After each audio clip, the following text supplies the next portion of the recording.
Bonjour tout le monde. Aujourd'hui, je vais vous conter une petite histoire.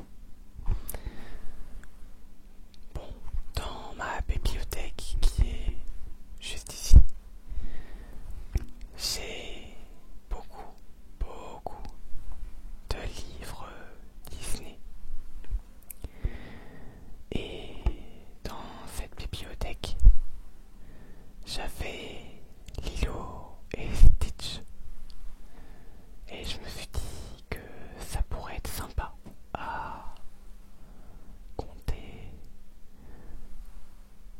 à lire. Alors, on va commencer. Un murmure parcourt l'assemblée.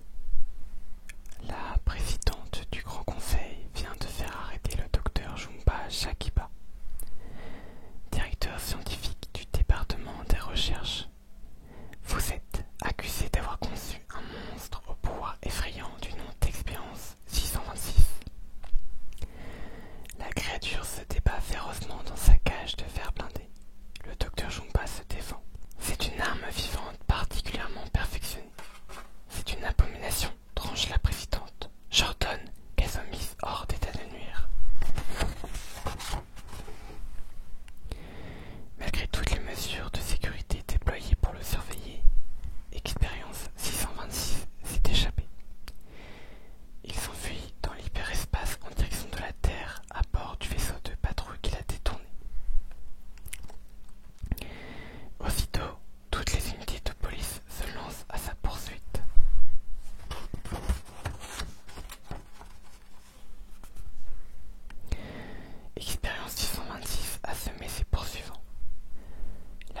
j'ai contre toi, regrette-t-elle. Je ne recommencerai pas si tu me promets d'être gentil et de ne plus te battre avec tes petits camarades.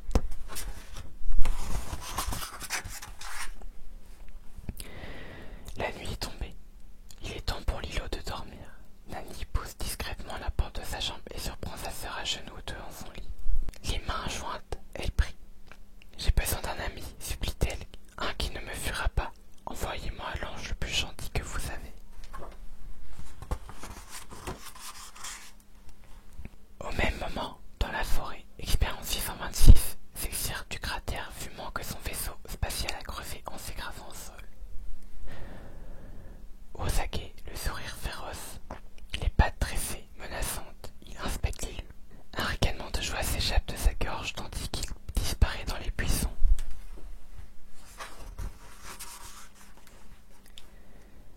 Expérience 626 débouche sur une route. La pluie s'est mise à tomber. Effrayé, il sort ses pistolets laser et tire sur toutes les gouttes qu'il voit. Il les pulvérise une à une, mais la pluie redouble et le voilà trempé. 626 est si désemparé qu'il se laisse surprendre par les phares d'un camion qui fonce sur lui à grande vitesse. Aveuglé, il ne peut l'éviter.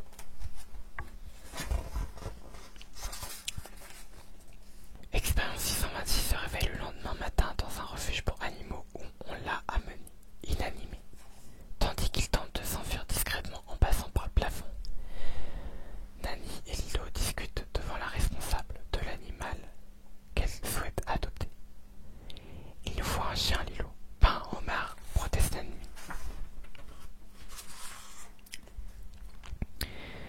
626 se glisse hors de refuge. Une décharge d'énergie le frappe aussitôt et l'envoie rouler à terre. Il parvient à s'abriter derrière un rocher. C'est alors qu'un gros rire explose. Ah, comme c'est bon de te revoir. Le monstre comprend soudain. Le docteur Jumba est à ses trousses et avec lui Pinky, le spécialiste de la Terre.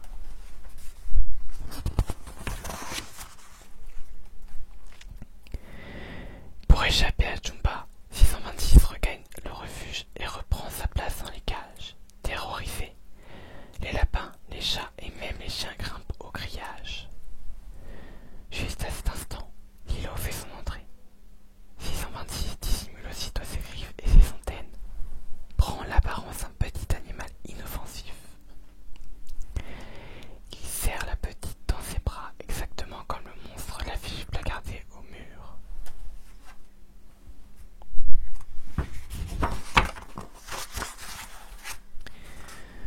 C'est ce chien que je veux et pas un autre, décrète Lilo. Nanny trouve l'animal fort bizarre et cherche à dissuader sa sœur, mais la petite fille insiste sur d'elle. La responsable du chenil finit par le confier 626. Je vais l'appeler Stitch, déclare la gamine ravie.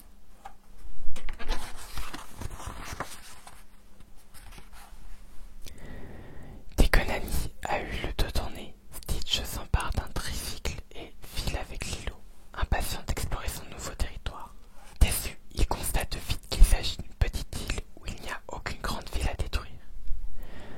Plus tard, Lilo essaie de le dresser, mais toutes ses tentatives s'avèrent infructueuses.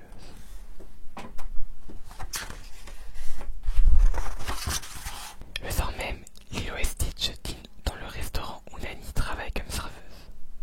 David, jongleur et cracheur de feu, y fait son numéro. Stitch regarde le spectacle indifférent quand soudain le jeune homme, sans le faire exprès, enflamme un drapeau qui tombe sur la scène. Stitch ricane méchamment, voyant le malheureux jongleur pris de panique qui essaie d'éteindre le début d'incendie.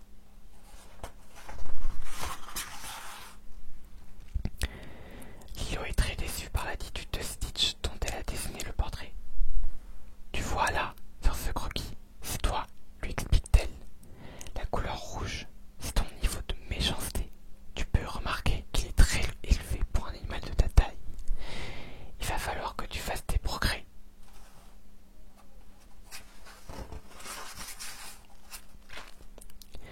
Soudain, Stitch attaque sauvagement deux clients du restaurant. Nanny, affolée, tente de l'empêcher d'engloutir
Je ne connais rien de mieux pour chasser les idées noires, lui dit-il.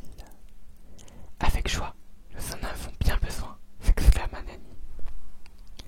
Elle installe Stitch sur sa planche tandis que David embarque Lilo. Ensemble, ils oublient un moment leurs soucis en s'amusant dans les vagues. Sur la plage, le docteur Jumba n'a rien perdu de ce spectacle. Il plonge dans les vagues pour surprendre Stitch. Il le saisit par les pattes et le tire vers le fond. Stitch, qui ne sait pas nager, s'accroche aussitôt à Lilo, l'entraînant avec lui.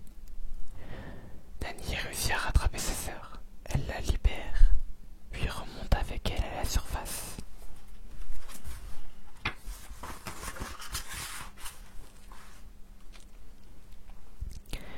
Stitch parvient à se libérer de ses agresseurs, ce qui permet à David de le ramener sur le rivage.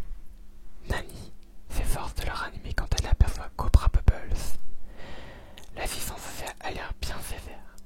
Ce n'est pas ce que vous croyez, se défonta-t-elle. Je ne doute pas que vous faites de votre mieux, répond Cobra Bubbles. Mais désormais, je vais devoir agir dans l'intérêt de votre petite sœur. Le soir même, au clair de lune, Nanny serre Lilo contre elle dans le hamac sur la terrasse. Tandis qu'elle commence à chanter, elle prend une fleur de frangipanier dans ses cheveux, en retirant une de ses cheveux de Lilo.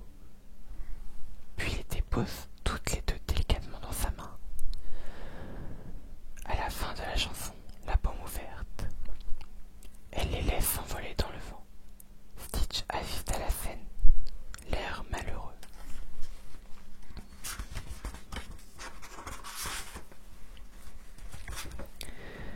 Lilo parle de ses parents à Stitch. Elle lui montre la photo de famille quand ils étaient encore là. Nous ne sommes plus que deux, mais tu peux faire partie de notre famille. Chez nous, on dit Ohana. Cela signifie que personne ne doit être abandonné. Troublé, Stitch décide de s'en aller malgré tout, emportant le livre du vilain petit canard.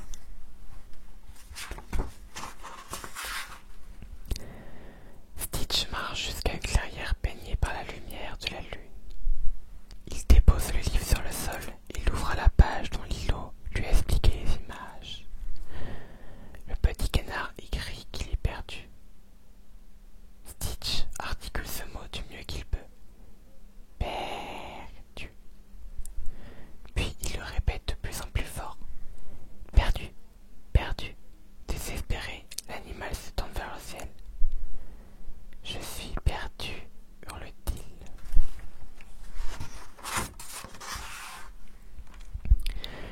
Vous avez échoué dans votre mission. À partir de maintenant, vous êtes renvoyé. Ces critiques de la présidente du Grand Conseil s'adressent à Pinkley et à Jumba. L'expert trempe de tous ses membres en éteignant son portable intersidéral. Jumba, en revanche, est ravi. Puisque c'est comme ça, on va pouvoir agir à ma façon, s'exclama-t-il.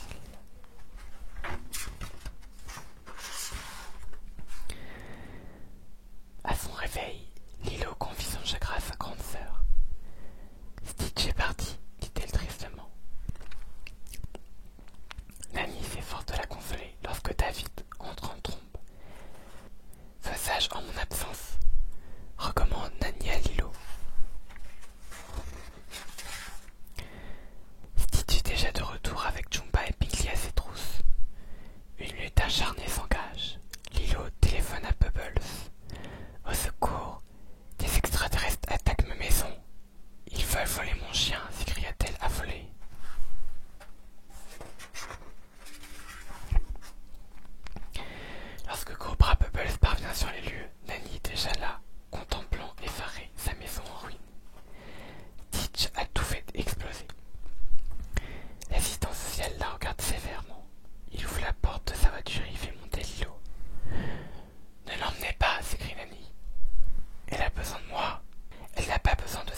cherche sa petite sœur dans la forêt.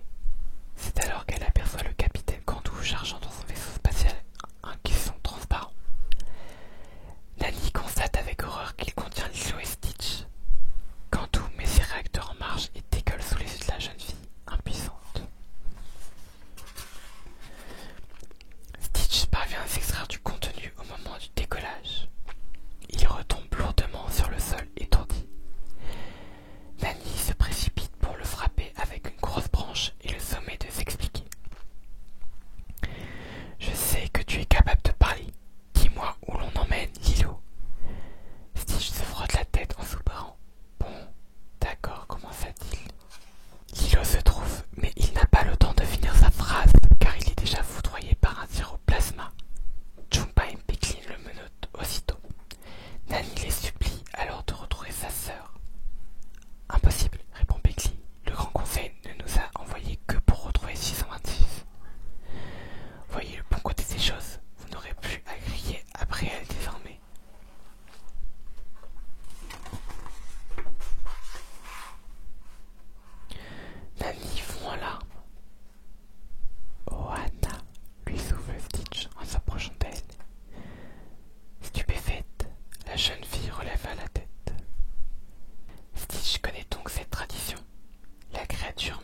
regarder le film.